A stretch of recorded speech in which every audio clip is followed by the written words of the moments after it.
biharmasti.in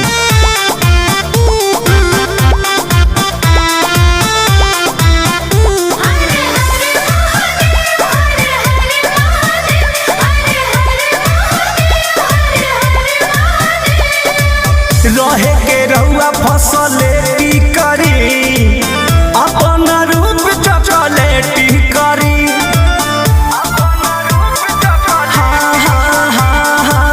रहे के रहुआ फसले की करी अपन रूप चॉकलेटी करी पीस के रेट वेट अपन पहचानी माटी के चिलम फोड़ दे ए भोले दानी माटी के चिलम फोड़ दे ए भोले दानी माटी के चिलम फोड़ दे का बुझल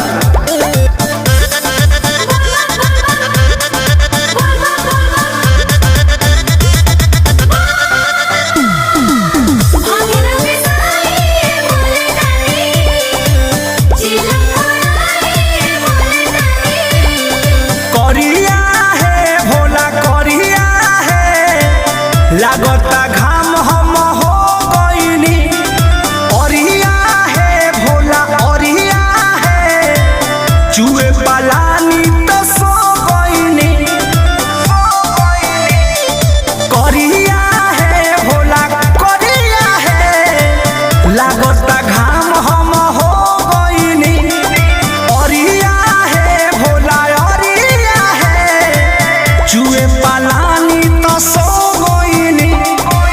कोई परिस भइल बीतत परेशानी माटी के चिलम फोड़ दे ए भोले दानी माटी के चिलम फोड़ दे ए भोले दानी माटी के चिलम फोड़ दे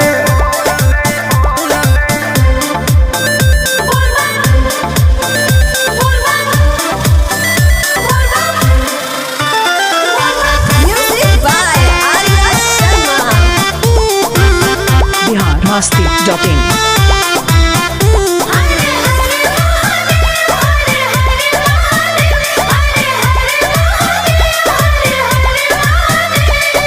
पतवा है बेला पतवा है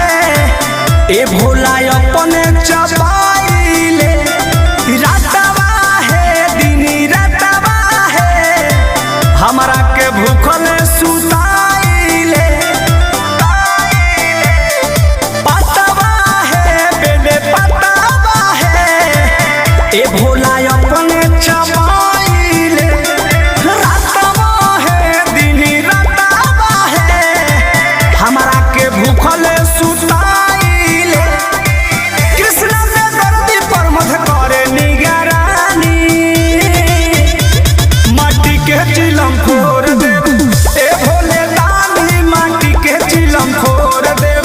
ए भोले दानी माटी के चिलम फोड़ दे हे स्वामीनाथ